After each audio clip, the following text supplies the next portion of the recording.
আমি আজকে আপনার সামনে একটি ইম্পর্ট্যান্ট টপিক নিয়ে কথা বলতে চাই। সেটা হলো কি নেজাল ব্লিডিং বা নাক দিয়ে রক্ত পড়া। তো নেজাল ব্লিডিং বা নাক দিয়ে রক্ত পড়া একটা খুবই কমন সমস্যা।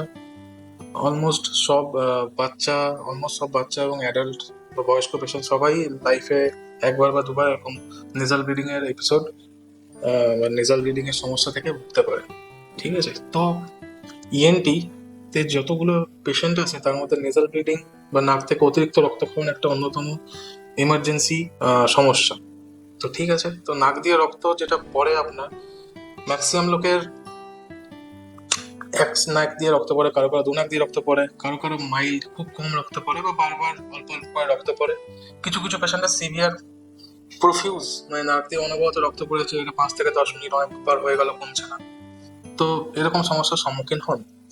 তো এই সমস্যার নিয়ে কিছু কিছু মিথস আছে, অনেক ভ্রান্তি ধারণা আছে। যেমন অনেকে ভাবেন যে মাথায় স্ট্রোক হলো বা ব্রেন স্ট্রোক হলে এরকম নেজাল ব্লিডিং হয়, বা নাকের মধ্যে খুব টিউমার বা ক্যান্সার হয়ে গেছে তার জন্য এরকম একটা ব্লিডিং হতে পারে। কিন্তু ম্যাক্সিমাম ক্ষেত্রে যেটা মোস্ট কমন কজ হলো নাকের ভেতরে যে ব্লাড ভেসেল বা বাংলায় যাকে শিরা বলে, সেটা যে কোনো কারণে আপনার ফেটে যায়। তো সেখান থেকে অনবরত রক্ত পড়তে থাকে। তো ম্যাক্সিমাম ক্ষেত্রে আউট অফ 100 পেশেন্টস, মানে 90% লোকেদের যে নেজাল ব্লিডিং থাকে সেইটা আপনার নিজে থেকেই কমে যায়। কিন্তু বাকি কিছু শতাংশ, 5 থেকে 10% লোকেদের ক্ষেত্রে এই ব্লিডিংটা জেনারেলি বন্ধ হয় না, এবং সেটা অনেকদিন ধরে বারবার হতে থাকে। তো হতে হতে যদি আপনারা ঠিক সময় ট্রিটমেন্ট না করেন তো সাডেনলি যেটা হিমোগ্লোবিন ড্রপ করে যায়। অনেক পেশেন্ট এমার্জেন্সিতেও যেটা ম্যাক্সিমাম ভর্তি হয় ইএনটির ক্ষেত্রে, সেটা ম্যাক্সিমাম নেজাল ব্লিডিং হয়ে থাকে। তো যদি কারো নেজাল ব্লিডিং এর সমস্যা হয় সেটা কোনোদিন আপনারা ইগনোর করবেন না। মেনলি যেটা ট্রিটমেন্ট, নাক দিয়ে রক্তক্ষরণের যে ট্রিটমেন্ট হচ্ছে সেটা আপনার নাকের মধ্যে একটা ক্যামেরা বা এন্ডোস্কোপি করে দেখতে হয় যে অ্যাক্টিভ ব্লিডিং সোর্স কোথায় আছে এবং সেটাকে বন্ধ করতে হয়।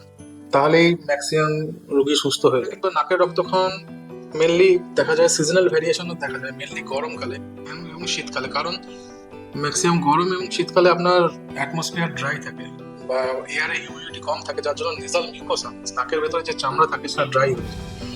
তখন ড্রাই হয়ে গেলে সে নেজাল ব্লিডিংটা একটু বেশি হয়। অল্পেই আপনার নেজাল ব্লিডিং বা নাকের যে শিরা ভেন বা আর্টারি যেটা বলুন, ওগুলো ফেটে গিয়ে সেটা ব্লিডিং হয়। ঠিক আছে, আর যেটা হচ্ছে বাচ্চাদের ক্ষেত্রে একটা ইম্পর্টেন্ট কারণ হচ্ছে আপনার নোজ ব্রেকিং।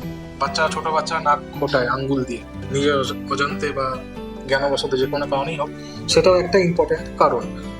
আর রেয়ারলি কারো কারো ক্ষেত্রে নাকের মধ্যে আপনার টিউমার্সও থাকে, স্পেশালি আপনার অ্যাডোলেসেন্ট মেল এবং যারা বয়স্ক লোক তাদের ক্ষেত্রে নাকের মধ্যে অনেক সময় টিউমারও পাওয়া যায়। এবং সেটা যদি আপনারা আর্লি ডায়াগনোসিস করতে পারেন, তার রেমেডি বা তার ট্রিটমেন্টও আপনি মানে তাড়াতাড়ি শুরু করতে পারেন। ঠিক আছে, অনেক সময় কারো কারো নাকের মধ্যে অ্যানজিওমা মানে ছোট ভাস্কুলার টিউমার থাকে, বা অনেক সময় পলিপস, সেখান থেকেও ব্লিডিং হতে পারে। তো যাই হোক, তো নেজাল ব্লিডিং এটা মানে একটা ইম্পর্টেন্ট বা অন্যতম প্রধান নাক কানজনিত রোগের একটা সমস্যা। এটা প্রায় সবাই ভুগে থাকেন। ম্যাক্সিমাম লোকই নেজাল ব্লিডিং দেখে প্যানিক হয়ে যান যে কি হলো, অন্য কিছু হলো কিনা। ম্যাক্সিমাম যে ধারণা আছে যে স্ট্রোক হয়ে গেছে। তো এরকম হলে আপনারা এটাকে ইগনোর করবেন না। এর উপযুক্ত মানে কেন হচ্ছে সেটার কারণ দেখতে হয়। তার জন্য নেজাল এন্ডোস্কোপি আছে, অনেক সময় নাকের সিটি স্ক্যানও করতে হয়। তো ম্যাক্সিমাম ক্ষেত্রে মেন যেটা করতে হয় নেজাল এন্ডোস্কোপি করতে হয়, মানে নাকের মধ্যে ক্যামেরা দিয়ে দেখে তার অ্যাক্টিভ ব্লিডিং সোর্স সেটাকে বন্ধ করতে হয়। This is the treatment mainly. তাতেই অলমোস্ট সব পেশেন্টই জেনারেলি ঠিক হয়ে যায়।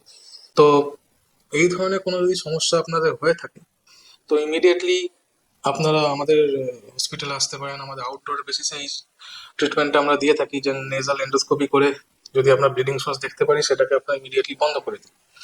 তো যদি নাকের ব্লিডিং আপনার বারবার হয় তো কখনোই ইগনোর করবেন না। ইমিডিয়েটলি আপনারা নিকটবর্তী হসপিটালে যোগাযোগ করতে পারেন, এবং আপনারা চাইলে আপনাদের এখানেও এসে যোগাযোগ করতে পারেন। নমস্কার।